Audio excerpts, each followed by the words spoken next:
अभय दुबे जी, जिन शब्दों का चयन किया गया, जिन शब्दों का, प्लीज, अगर ये डिबेट देखने में मुझे अच्छा नहीं लग रहा क्योंकि सिर्फ यहाँ पर शोर और हंगामा है और दलीलें नहीं है, तो मैं कैसे एक्सपेक्ट करूं जो व्यूअर देख रहा होगा, जो दर्शक देख रहा है हमें, वो सही मायने में कुछ यहाँ सीख रहा होगा। लेकिन अभय दुबे जी, आपसे मैंने पहले भी सवाल पूछा था, चलिए वो सवाल को एक बार और पूछती हूँ आपसे। जिस शब्द का इस्तेमाल किया गया, क्या उस शब्द को आप डिफेंड कर सकते हैं? मैं यहां डिफेंड करने बैठा हूं भारत की सेना को, सेना के संसाधनों की कमी से हो रही उनकी शहादत को। मैं डिफेंड करने बैठा हूं जिस प्रकार भारतीय जनता पार्टी के मेंबर ऑफ पार्लियामेंट तापिर गांव अरुणाचल प्रदेश से कहते हैं कि मैं कई बार सदन में कह चुका हूं कि चीन की सेना कई कई किलोमीटर अंदर तक आ रही है अरुणाचल प्रदेश में। एक बात तो क्लियर हो गई कि आप उस शब्द पर अपने नेता को डिफेंड नहीं कर रहे। कुछ नहीं बोल रही। मैं एक शब्द पर आप अपने नेता को डिफेंड नहीं कर रहे। एक मिनट सुन लीजिए अदिति जी। हाँ, मैं सुन रही हूँ सर आपकी बात।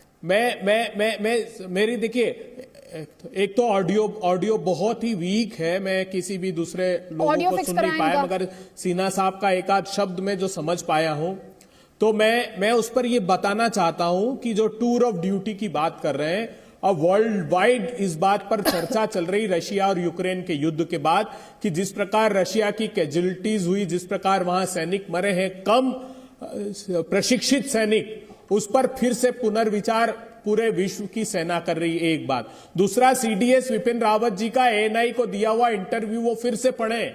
उसमें उन्होंने खासकर अपने जवानों के लिए कहा है कि मेरे जो जवान हैं, जो भरी जवानी में रिटायर्ड कर दिए जाते हैं, मैं उनके लिए चिंतित हूं। 17-18 वर्ष की उनकी सेवा के बाद वो सेना से 38 साल की उम्र में रिटायर होकर 17-18 हजार रुपए की पेंशन पाते हैं। फिर काम के लिए उनका परिवार दर बदर भटकता है। वो कठिन क्षेत्रों में रहकर भारत की रक्षा कर रहे हैं। उस पर उन्होंने अपने आखिरी इंटरव्यू में इस बात की चिंता व्यक्त की। और ये नोटिफिकेशन जो लागू नहीं हुआ। जो मैंने आपसे सवाल पूछा कि क्या आप अपने नेता के इस शब्द के चयन को, बयान को डिफेंड कर सकते हैं, आपने कहा नहीं, मैं सेना को डिफेंड कर रहा हूं। चलिए, मुझे अच्छी बात लगी, आपने ये जरूर कह दिया कि आप अपनी नेता के स्टेटमेंट को डिफेंड नहीं कर पाएंगे। चलिए ठीक है। आरपी सिंह जी, अब आप जवाब दीजिए सर। नेता का बयान और भारतीय जनता पार्टी की सरकार का सेना के साथ आचरण, दोनों की तुलना कर लीजिए। भाजपा की सरकार अपने सत्ता के जस्टिफाई कर रहे हैं उद्देश्यों को पूरा करने के लिए। नहीं, अब आप जस्टिफाई कर रहे हैं आफ्टर ऑलमोस्ट 40 मिनट्स। अब आप जस्टिफाई कर रहे हैं शब्द के चयन को। मैं राहुल जी की हर बात के साथ दृढ़ता से पूरा देश खड़ा है, देश के सारे सैनिक खड़े। जिस प्रकार सैनिकों को उनके संसाधन से लेकर उनकी सेवाओं तक, कहेंगे आप पिट रहे थे, वो नहीं खड़ा होगा सर। क्या बात करते हैं? किसी भी सैनिक को आप कहेंगे ना, अभय दुबे जी आप पिट रहे थे, जाके सर प्लीज बात कीजिए। I think you need to talk to the soldiers. अगर आप उसको जाके कहेंगे कि तुम पिट रहे हो, वो एक्सेप्ट नहीं करेगा, क्योंकि वो पीटने में यकीन रखता है sir. Please sir, don't defend the indefensible. आप ये कह रहे हैं कि हर सैनिक, प्लीज सर, सैनिक को ये जरूर चुभेगा कि कहा जाए वो पिट रहा है। प्लीज सर, प्लीज, और किसी भी देशवासी को भी चुभेगा। आरपी सिंह से जवाब ले लीजिए आप। ये बात तो तापिर गांव ने भी कही। सुनिए, जवाब ले लीजिए सर, जवाब ले लीजिए अभय दुबे जी कि हमारे 20 सर, आप किसी और के स्टेटमेंट का हवाला देकर आपकी पार्टी के नेता से जो सवाल है उससे नहीं बच पाएंगे सर। इस डिबेट में तो नहीं बच पाएंगे। ठीक है, आप जवाब लीजिए अब आरपी सिंह से। जनरल सिन्हा, उसके बाद मैं आपको मंच दूंगी। राहुल गांधी जी दृढ़ता से देश की सेना के साथ खड़े हैं। ठीक है सर, दृढ़ता के साथ खड़े हैं या नहीं खड़े, मैं ये नहीं कह रही हूं। मैं जिस शब्द का इस्तेमाल किया उसे लेकर सवाल पूछ रही हूँ। दोनों सवालों में अंतर है सर, दोनों सवालों में अंतर है। मैंने आपको शुरू में ही स्पष्ट कर दिया था। ठीक है, आरपी सिंह जी से जवाब लीजिए सर, प्लीज सर। ये 1-on-1 नहीं है अभय जी, आपके और मेरे बीच में ये इंटरव्यू नहीं है, डिबेट है। आरपी सिंह से जवाब लीजिए। आरपी सिंह, दिक्कत है अभय दुबे जी का रिकॉर्ड अड़ गया है, सुई वहां से आगे बढ़ नहीं रही, और वो टूटे हुए फटे हुए रिकॉर्ड की तरह वही मैं असली बात बताता हूँ। अभी नहीं, मैं मुद्दे पे बता रहा हूँ असली बात। कोई आप देख लीजिए, वो बार बार बातें रिपीट करें। असली बात यह है कि वो उस बात पे विश्वास करने को तैयार नहीं कि जो सेना अध्यक्ष नरवणे साहब ने कहा कि भारत की 1 इंच जमीन भी चाइना के पास नहीं है। 1 इंच, ये हम नहीं कह रहे, सेनाध्यक्ष कह रहे हैं, परंतु वो तो सेनाध्यक्ष को मानते नहीं। वो किसको मानते हैं? ग्लोबल टाइम्स को। वो किसको मानते हैं? विदेशी एजेंसियों को। उनको मानेंगे कि नहीं उसने ये कहा, ग्लोबल टाइम्स में छप गया। मानिए सर, आपका करारनामा है, आपने पैसे खाए उनसे, मोटी मोटी रकमें खाई हैं आपने चाइना के पार्टी से, उनके एम्बेसी से, यहाँ से करोड़ों रुपए आपने रिश्वत खाई है उनसे। अरे सर, आपको टोका अच्छी बात नहीं अभय दुबे।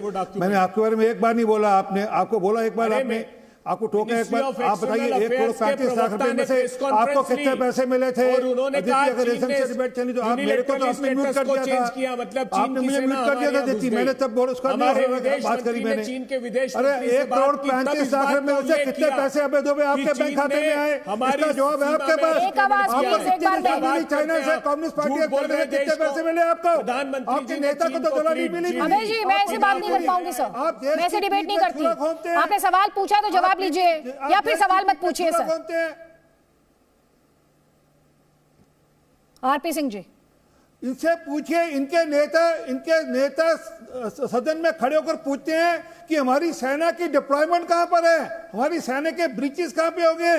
ये सब वो प्रश्न पूछते हैं जो चाइना पूछना चाहता है, ये नहीं पूछ रहे होते। चाइना इनको लिखकर भेजता है टेलीप्रॉम्प्टर पर, वो ये जो पूछा भेजता है वो वापस सदन में पूछते हैं। ये तो इनकी सेना के प्रति वो मैं मैं भी आपको बता तो रहा हूं। नहीं, आपके पास सबूत है, एक्शन लीजिए इनके खिलाफ। 1 करोड़ हाँ मैं दे रहा हूं ना, सुनिए तो सर, सुन रही हूं मैं, तो एक्शन क्यों नहीं ले रहे हैं? नेहरू जी मैं जवाब तो वो एक्शन सरकार लेगी, पर बात तो सुनिए। 1,35,00,000 रुपए इनको बताइए किस खाते में है इनके पास? वो करारनामा साइन करने से पहले कैसे आया और उस पैसे का क्या उपयोग, क्या दुरुपयोग हुआ? ये तो हुआ है जो हमें बैंक खाते में पता है। जब वे मानसरोवर की यात्रा करने की बहाना कर गए थे, वहां किन किन लोगों से मिले थे, या उसकी जानकारी क्यों नहीं पुख्ता करते? ये जो करारनामा था उसको क्यों नहीं आता कि पब्लिक डोमेन में लाते? ये जब डोकलाम हो रहा था, ये चाइनीज एम्बेसडर के साथ बैठकर यहाँ पर मजे कर रहे थे, यहाँ उसके साथ लंच कर रहे थे, ये क्यों नहीं बताते कि क्या स्टोरी है उसके पीछे? अरे कई सारे प्रश्न जिनका ये उत्तर देंगे नहीं। परंतु मैं अग्निवीर के बारे में एक बात बड़ी स्पष्ट कर दूं, बार बार आती है, जो शब्द का आपको कहते हुए शर्म आ रही है, परंतु मैं शर्म के बाद कहने को तैयार हूं। उन्होंने कहा कि जूता मारेंगे। शर्म आनी चाहिए आपको, इस प्रकार के शब्द इस्तेमाल करते हो आप अग्निवीरों के लिए। 3.25 करोड़ जॉब्स की अपॉर्चुनिटीज उनके पास प्रायोरिटी पर होगी, जो अग्निवीर करने के बाद 4 साल के बाद जिनको एडजस्ट किया जाएगा। वो देश की पुलिस होगी। ऑलरेडी उत्तराखंड ने, हरियाणा ने, मध्य प्रदेश ने, सब राज्यों ने कहा कि मेरे पास समय का अभाव है, मुझे इस डिस्कशन को आज यहीं क्लोज करना पड़ेगा। आप सभी मेहमानों का बहुत बहुत शुक्रिया, लेकिन स्पष्ट करते हुए सेना का हम सभी सम्मान करते हैं और सेना की शान में गुस्ताखी नहीं होनी चाहिए। और खासतौर पर जब हम सेना के बारे में बात कर रहे हों तो शब्दों का चयन, चाहे कोई भी हो, बहुत सोच समझ कर किया जाना चाहिए।